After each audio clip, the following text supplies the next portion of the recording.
Good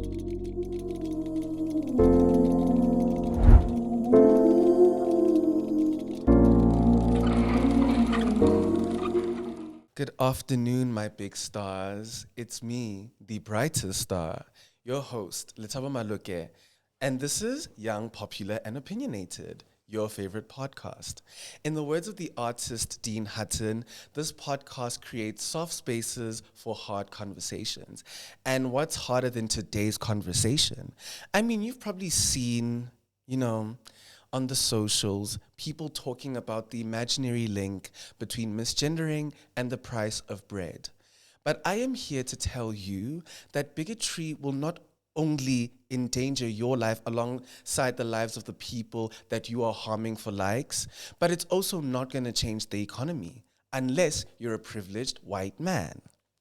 So, I think the specific video I'm referring to is of a creator who's popular, who said that non-binary people or people with gender identities that are not really rigid can come off as insufferable. And if you refuse to accept and respect their pronouns, then they make it a big issue and they will not go home and cry about it.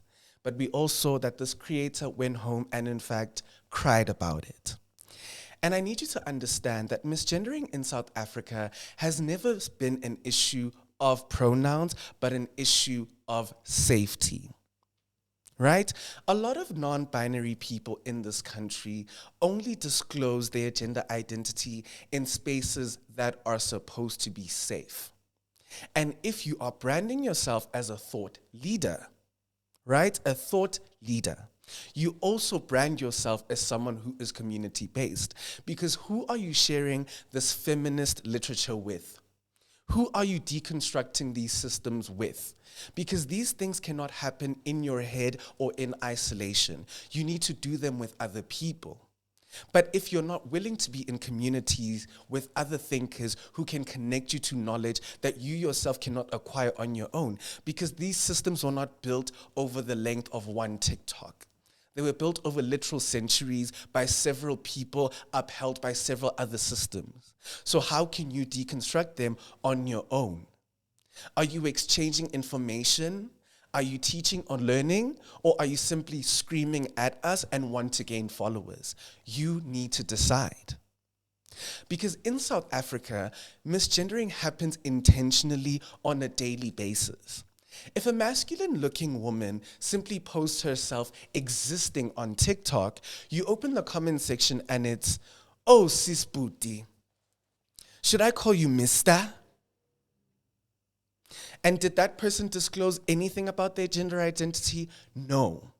When a gay man posts himself on the internet, dancing, showing an outfit, showing his food, a gay man could simply be quiet and someone could find an issue with his mannerisms. Someone could find an issue with the way he's choosing to be quiet.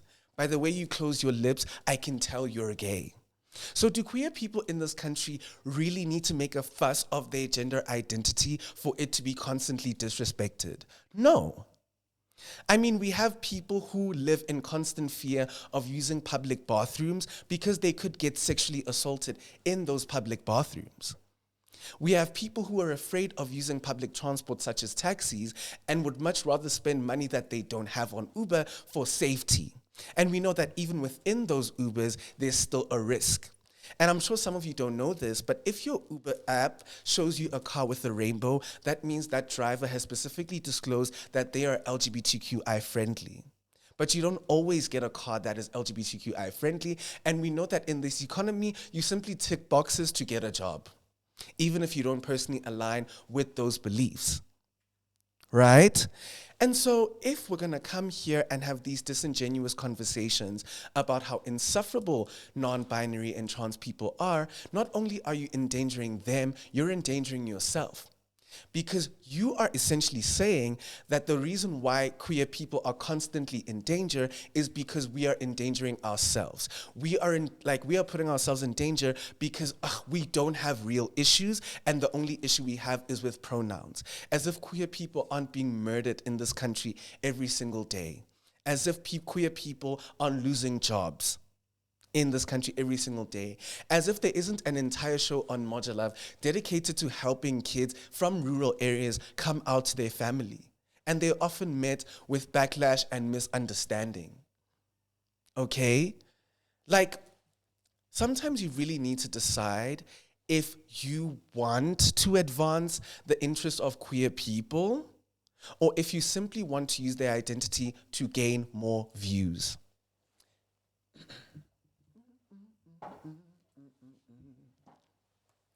I have this beautiful book with me. It is called They Called Me Queer. So this is a compilation of queer short stories, essays, poems, and research. And it was compiled by an incredible writer, Kim. They use they, them pronouns. Respect them. And this book has really opened my eyes to the realities of queer people's lives in South Africa. This book has shown me that a lot of the time when queer people's stories are told, they are told from the perspective of people like me and you who are privileged. Forgetting that a lot of you do not have to go and be queer in a taxi. You don't have to be queer as a cashier working at Pick n Pay. You don't have to be queer walking from a bus stop in the township to your home at 4 a.m. every day. You don't have to be queer walking to a spaza shop. Right? You don't have to be queer in a minimum wage job. You get to be queer in an estate. You get to be queer in a university. You get to be queer in a flight, right? You get to be queer from the comfort of your warm bed recording TikToks.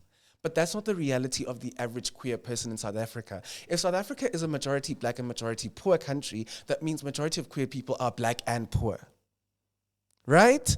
Like, not every queer person, babe, goes to Rosebank for mimosas on a Sunday. That's not the story. That is not the story. It's never been and will never be. And I want to read you one story from this book to show you the price of being queer in South Africa. The story is called Of Names and the Blood That Falls by Carl Collison. Trigger warning, mentions of sexual violence and rape.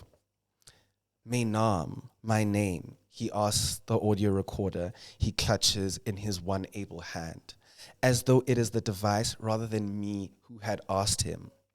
Realizing this, he lets out a self-depreciating laugh. Then, in a tone at once self-conscious and proud, he says, "My name is Daniel Ivan Thomas. My name is Daniel Ivan Thomas, but people call me Donkey. It is a Sunday morning, and the smell of the being prepared weekly feast, boiling beetroot, steaming squash, pan-fried potatoes, wafts through the belly-furnished two-bedroom council house in Talbag's predominantly colored township of Witzenville. From the threadbare one-seater he sits in, Donkey tells of how it came to be that to this day he still has to deal with all the blood. It was 5 years ago, around 2 a.m. On his way home from a wedding and taking a shortcut through the white people's area, a kick to his back sent him to the ground. His attacker dragged him to a secluded area a short distance away. He kicked me so badly, forced his penis into my mouth, and after he raped me, forced a bottle into me and then a stick. For added humiliation, Donkey was pissed on. Sir, I was very badly torn and bled a lot, he sighs. Donkey's attack was one of the most brutal attacks I've seen. A gravelly voice, seen it all activist, once told me, frustratedly flicking a cigarette ash onto the pavement. The attack was, of course, made all the more vicious, well, in my mind at least, by the fact that Donkey stood very little chance of fighting back. You see, since birth, he has only been able to use the left side of his body.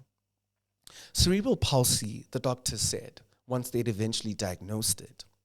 You could see it as he sat in that tattered-ass chair, when something as simple as lighting a cigarette took some by now used to coordination, but it became very evident when slowly dragging his one obstinately unresponsive leg behind the other, more sure-footed one along those dry-as-fuck streets, he took me to where it took place.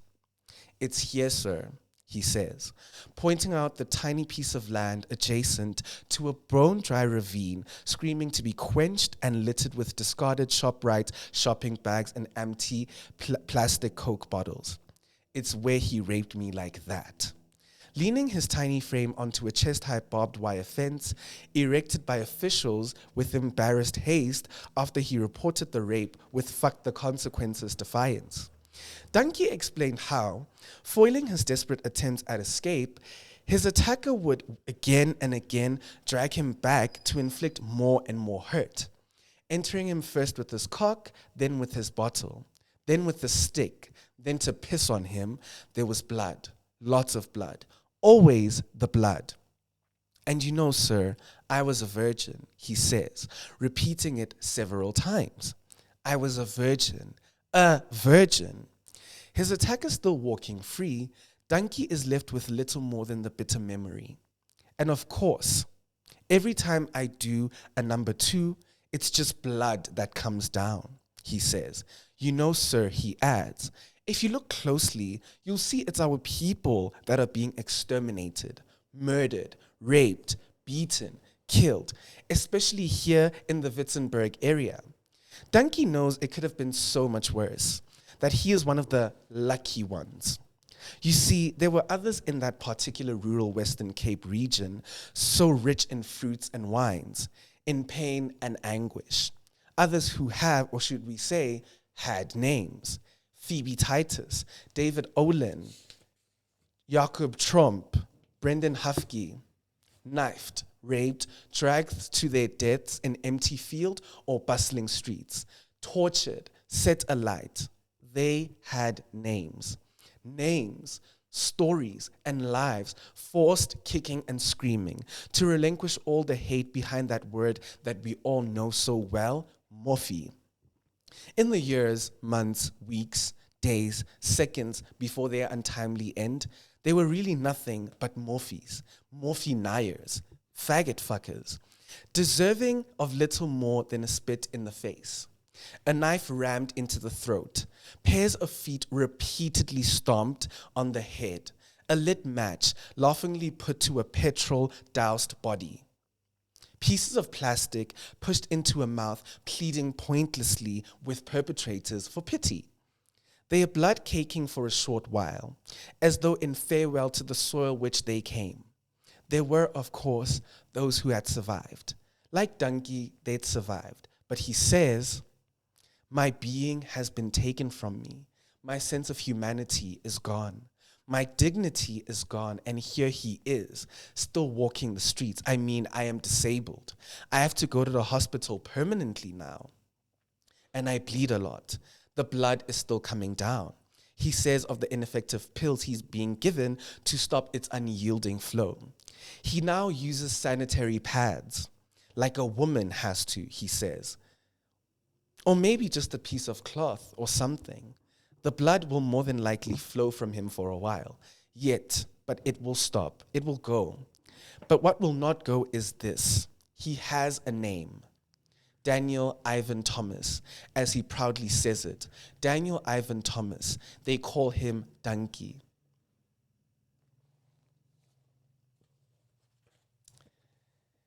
And I think reading a story like that leaves you changed forever. Because you start to realize that no matter which way you try to spin it, in the eyes of hateful heterosexual people, we are all the same. They do not bother with the academicism of our gender identities on the spectrum. They don't bother with the complexities of understanding the LGBTQI community in all its different colors. They don't care. Their main concern will always be harm and humiliation. Because we're all the same. When they see a trans woman, a masculine lesbian woman, a feminine gay man, to them, we're nothing but abominations. So whether or not you will fix your mouth to ask them to respect your gender identity, it doesn't matter. Because just like Donkey, you could end up losing your humanhood. Your being could be taken from you. And I think what's so sad is that, you know, if you're transphobic, right, let's say you're hungry right now, When you start your transphobia, your stomach is growling. By the time you're done being transphobic, now it sounds like the log drum of a piano track because you've wasted all that energy doing absolutely nothing. It's achieved nothing. It hasn't influenced the economy in any way because your power as a young black queer woman does not translate to anything meaningful like a white man. That's the truth. And I think a lot of queer people would benefit from reading the stories of their people. I think when we think about this learning, and this goes to me as well, sometimes in life, you don't need to have the hottest take, right? Sometimes you don't need to be edgy. Sometimes you don't need to be on top of every single issue. No matter how intelligent you are, no matter how nuanced or deep or woke your audience tells you that you are, you need time to digest things. You as a queer person have your own biases towards other people in your position and to yourself. You yourself are still wrestling fears of rejection, the complexities of your understanding yourself. And sometimes when another queer person seems to be moving quicker towards this understanding, it rubs you off the wrong way. But you need to understand that we're all figuring it out. There is no point to bashing another queer person who's in the same boat as you. Yes, you might be cis, and you might think, I'm comfortable with never using they, them pronouns. I'm comfortable with dressing like my assigned sex at birth. But the same way you're allowed to express yourself in that way, everyone else is allowed to be complex. And how disappointing it is that that queer people still have this idea that certain gay people do too much. It is truly disappointing because if you claim to be this pro-woman, pro-feminist, pro-black woman person who's always encouraging people to take up space, then why do you get offended when they do exactly that? When you take up space, when we allow you to be audacious, to be bold, when you grow a following from having the audacity, no one fights you. But when another queer person has the audacity to live their truth out in the open, suddenly it becomes too much from you. And the same way people can be pick-me women, people can be pick-me gays. Because you guys need to understand that at the core of being a pick-me, you are trying to avoid violence. You are trying to avoid the danger, the harm that South African men often inflict on the women of this country who are living in the GBV and rape capital of the world. And if you go about this in the same way as a queer person, you think this will spare you from the harms of being queer. It doesn't. The same way there's no VIP section in the patriarchy, there's no VIP section in homophobia. Because after you as a queer person say, I don't think I'm like other gay people. I don't paint my nails. I don't think I'm a woman. I don't call myself girl. All my friends are guys. Hang out in prom. I want to be in a nightclub in the section with a bunch of straight people. After you do that, your comment section will be like, you're one of the good ones. The same way you know you've messed up when a bunch of men agree with you as a woman, as a queer person speaking on a queer issue, and you get this horde of like straight people agreeing with you, you have messed up too. Because those comments will show you exactly what people feel and think about us. The comment section will now be filled with people saying, this is why I never liked that community. This is why I never liked those things. Ugh, those things annoy me, but you're better. Ugh, I never understood why some gay guys just force it upon us. They're saying that about your community. They're saying that about you too. It was also in my criticism of Simon and Njala being featured on Awkward Dates. And I think with that issue, a lot of people interpreted it as being anti-Lasizwe when it had very little to do with him and more to do with the kind of person that was being platformed. Simon Njala is literally behind that viral, why are you gay? Are you gay? Can I call you Mister? And for a lot of people, they jokingly interpreted it as him being curious, but he was not curious about the queer community. He was always mocking. I mean, people say between then and now, Simon Njale has changed his beliefs and opinions about the queer community. I hate to break it to you, but he hasn't. Literally at the beginning of the year, like as the Trump presidency went underway the second term, Simon Njale said, I endorse America's belief that people who are LGBTQ are confused, are mentally ill. Let's go back to traditional values. If you're a man, you're a man. If you're a woman, you're a woman. And for those of you who don't know this, Uganda remains one of the most intolerant countries of LGBTQI people in the whole world, with people facing jail time and possibly death, right? People who are seen as having homosexual relations, right? What is that?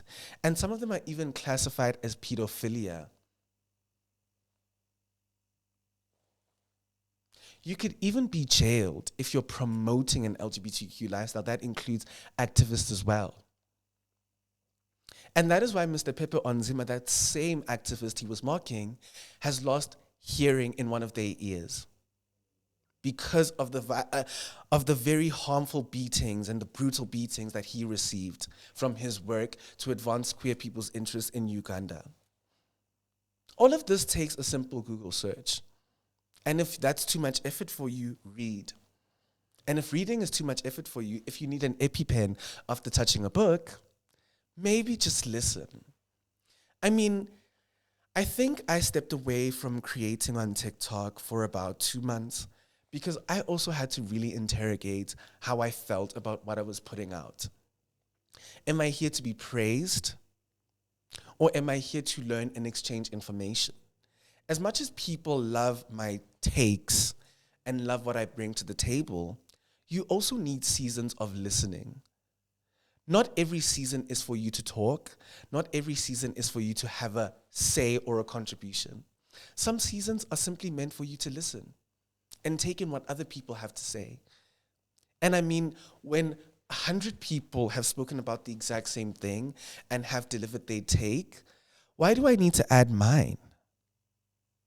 If someone can say it better, I must not be divisive for the sake of being divisive just so I can have the last word and the hotter take or the most viral take. It's okay if you deliver something and it only gets 5,000 views. If it matters, those 5,000 people matter. But if you're chasing views, you're going to say the most inflammatory things to get a reaction. And guys, are we not past the stage of reactionary media? I mean, I know that right now content has been monetized and people make money from blue checks. People get paid from having hot takes. But is that worth your integrity and your credibility as a thought leader? You really need to decide. And I think some of you also need to ask yourself if you are truly for the movement or if you hate the fact that you are currently not in companionship with men. I've never been a fan of misandry as a concept because I think it's very disingenuous.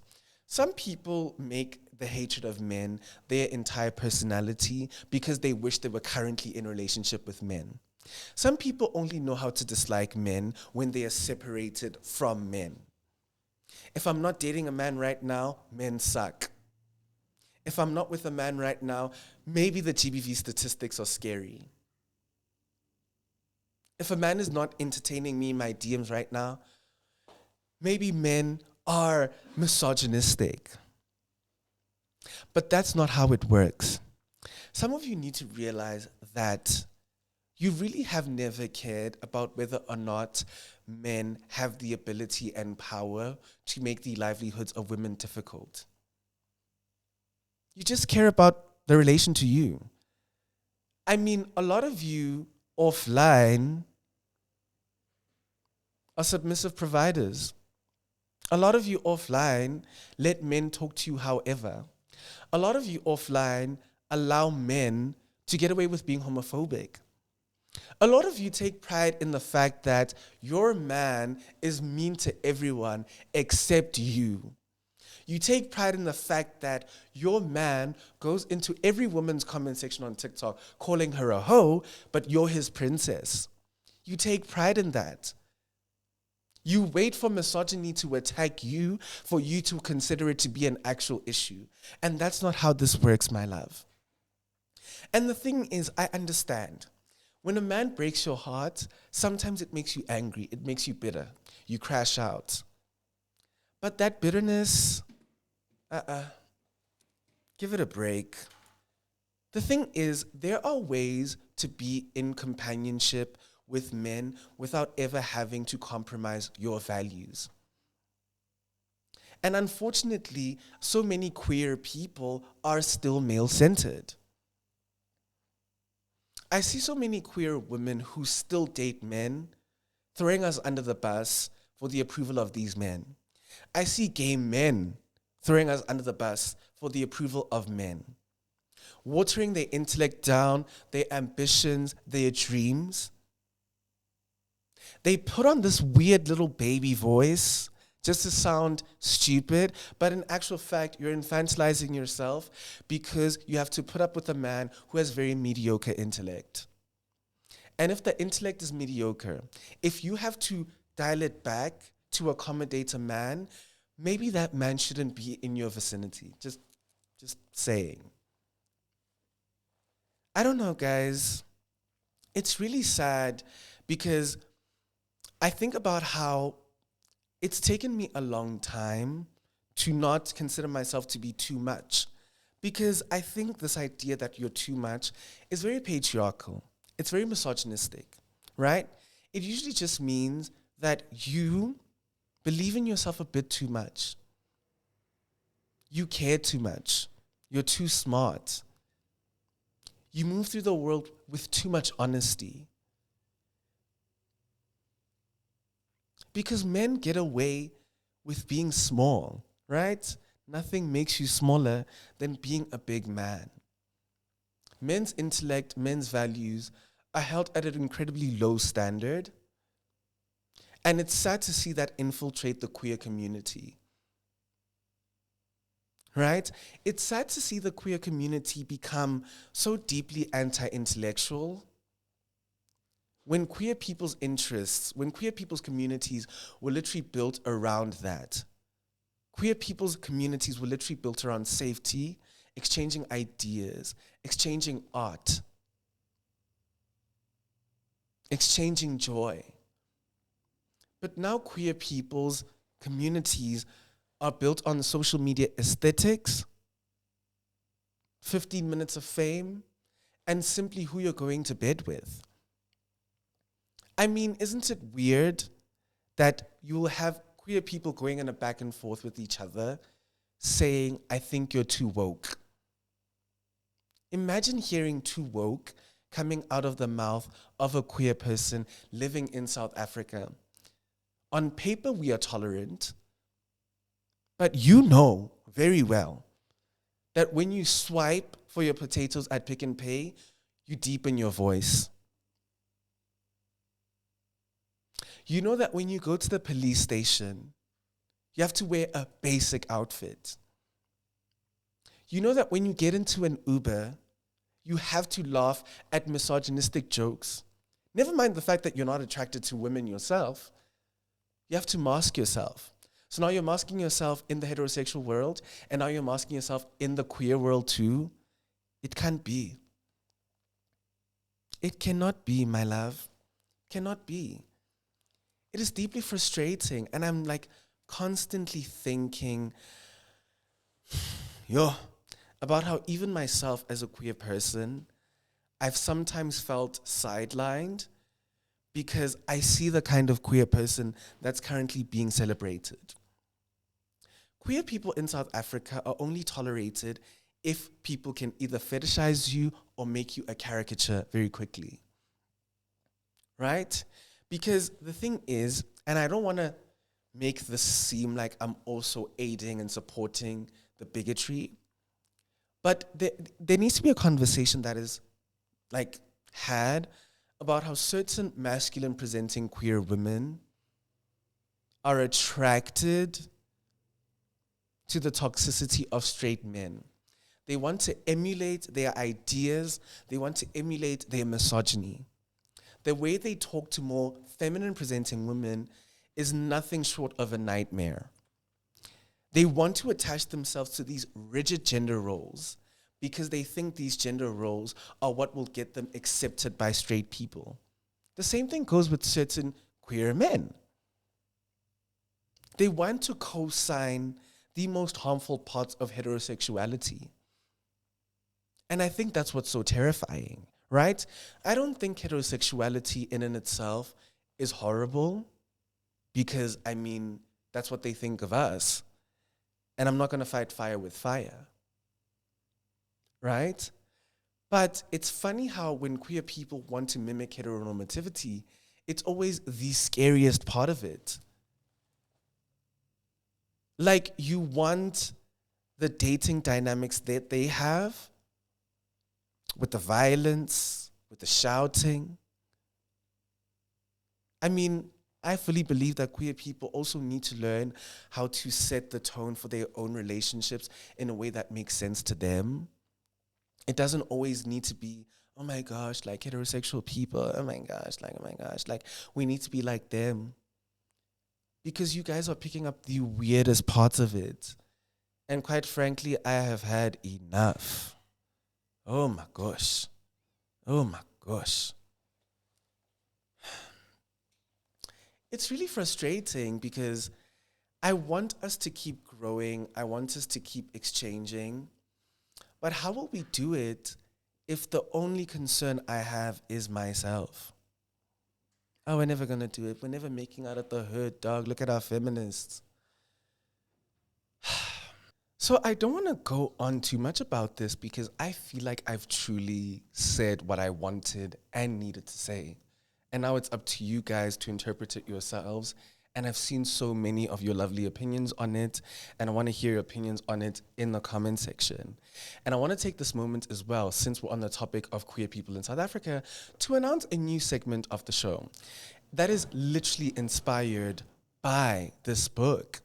You know, I've been thinking a lot lately about how queer people don't really take up space in the way that they're supposed to. Like I mentioned earlier on, straight people, or let's say the heterosexual world, is only willing to accept you if it's easy to fetishize you or make a caricature of you, right? Like the same way people think that queer masculine presenting women have it easier, they don't. It's just easier for straight people to fetishize them, right? It's easier for them to push that onto them. It doesn't, and unfortunately, fetish is not tolerance and it's not acceptance. In fact, it's worse. Right? It's a very covert form of oppression. And if you are not careful to check it, you could endanger yourself and you'll let people endanger you. And so I want to have a space where I think queer intellectuals can come here and really talk to us. I don't want to ask invasive questions about their personal sexual or romantic lives. I want them to be able to share their interests, their insight, their creativity, their work. The same way this book deals with sexuality, gender identity, thoughts of suicide, acceptance, chosen family, mental health, science, research. I want a section just like that. I mean, in one of the short stories by Dr. Lwando Scott, I was just so inspired by how they navigated their identity through academia. And I want to create a space called Queer Diaries here on YPO with our first guest coming in next week. So I hope you guys have enjoyed episode 3. See you next week. Bye, guys. It's Thato and this is YPO.